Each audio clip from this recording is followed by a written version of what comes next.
Hey guys, welcome back to the channel. In today's video, I'm explaining how to build a house in Heartopia. So, let's dive in. First things first, once you reach DG level 8, you unlock blueprints. So you can check your DG level right over here. As you can see, I'm currently level 5, and this is level 8.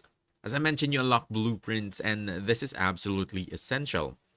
Open your phone, scroll down, tap blueprints, and save your current house into an empty slot before touching anything. This gives you a safety backup, so if you accidentally delete a roof, wall, or entire floor, you can instantly restore your house. Pro tip, keep one safe blueprint and one you actively experiment with. Next, let's talk about build mode. Now, build mode, so let me go ahead and activate mine right over here.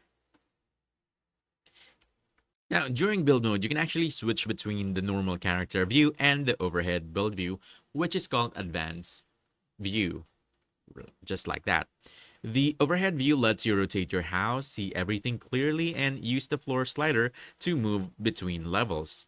You can even remove the top layer of floors temporarily so you can work inside your house without deleting anything. Now, here's something most players don't use enough: lighting and weather controls. In build mode, you can change the time of day and weather to preview how your house looks.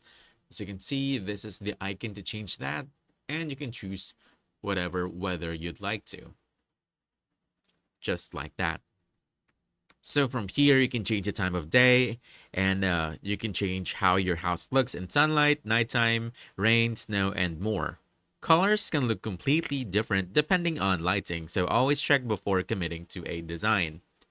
And there's no duplicate button in Heartopia, but here's the workaround.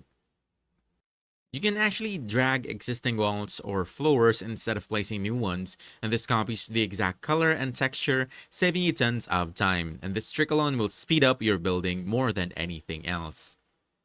The biggest tip of overall is this: experiment freely, use blueprints as you say as your safety net, test ideas, rebuild rooms, and don't be afraid to get creative. Building in Heartopia is all about trial and error, and that's where the best houses come from. That's about it. So if you found this helpful, don't forget to hit that like button, subscribe for more quick guides, and I'll see you in the next one. Thanks.